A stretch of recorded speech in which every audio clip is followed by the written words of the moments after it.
pas attraper la grippe. Bon, je vais utiliser le micro.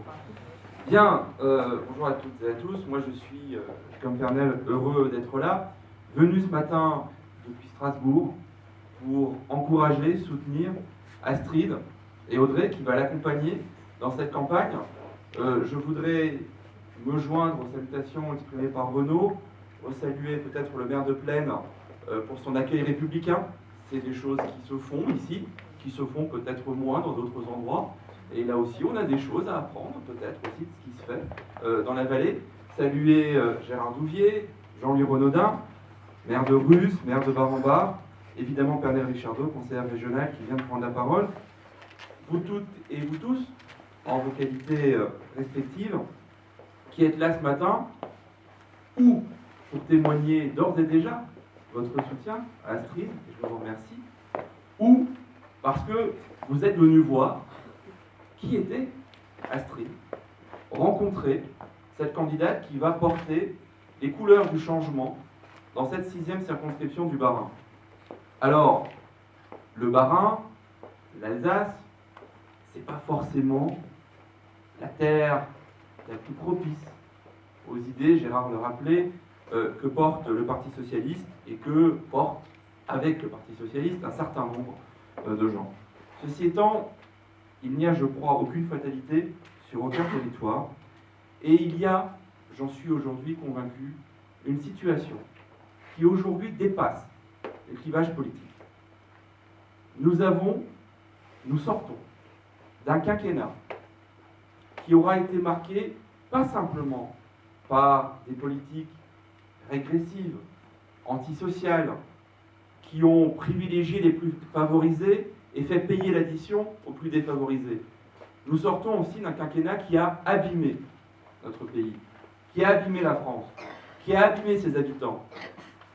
Il n'y a pas eu beaucoup de semaines, beaucoup de mois, où nous n'avons pas eu un pincement au cœur, un peu d'écœurement, parfois de la honte, en lisant les propos tenus par certains de ceux qui sont aujourd'hui aux plus hautes responsabilités.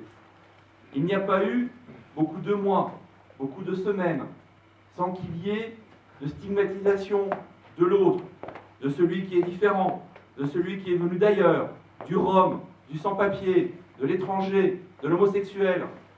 Et je crois qu'il n'est pas possible de continuer ainsi.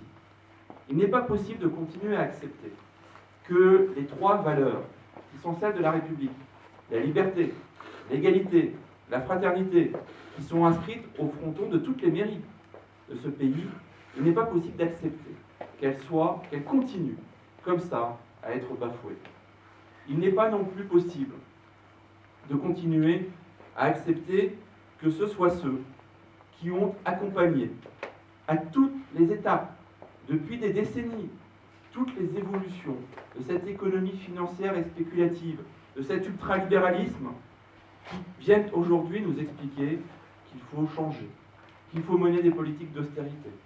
Oui, trop de pays, en Europe et dans le monde, ont depuis des années encouragé, laissé faire cet ultralibéralisme, cette économie spéculative, financière, au détriment de l'économie réelle, celle qui crée des emplois, celle qui permet aux jeunes d'être autonomes, celle qui donne à chacun un avenir. Je n'oppose pas les entreprises aux salariés, mais il n'est pas aujourd'hui possible de continuer à admettre qu'alors que des petites entreprises ferment tous les jours, que des gens essaient de créer des emplois et n'y arrivent pas, que des gens sont licenciés, on puisse continuer à avoir des entreprises du CAC 40 qui vont distribuer 37 milliards de dividendes à leurs actionnaires et qui ont multiplié par 3 en 10 ans les revenus de leurs dirigeants. Ça n'est plus possible et il n'est pas crédible aujourd'hui que ce soient celles et ceux qui ont accompagné à chaque étape cette progression, qui viennent aujourd'hui nous dire qu'il faut être raisonnable, qu'il faudrait mener des politiques d'austérité, que tout n'est pas possible, et que finalement ce sont celles et ceux qui payent les conséquences de cette crise, qui devraient encore aujourd'hui en plus payer cette addition. Il n'est plus possible non plus d'admettre que ce soit des agences de notation, Standard & Poor's. Moi je connaissais le CAC 40, je connaissais le Nasdaq, Standard Airport, j'ai commencé par me dire, tiens, c'est une chaîne de grands magasins britanniques. Qu'est-ce qu'ils vont bien nous vendre?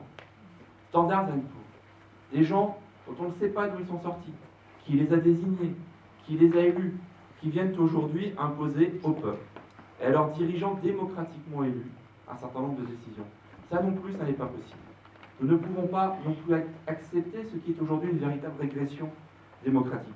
Et donc, vous me direz, tout ça, d'accord, et puis ici, à Plaine. Et bien ici, à Plaine, dans cette vallée, il y a aussi des gens qui tous les jours, comme ailleurs dans le département, comme ailleurs dans le pays, comme ailleurs en Europe, subissent concrètement les conséquences de ces décisions qui sont prises très loin. Et puis, ce changement que nous sommes un certain nombre à appeler de nos voeux, c'est aussi ici, à Plaine, dans cette vallée, qu'il va se construire.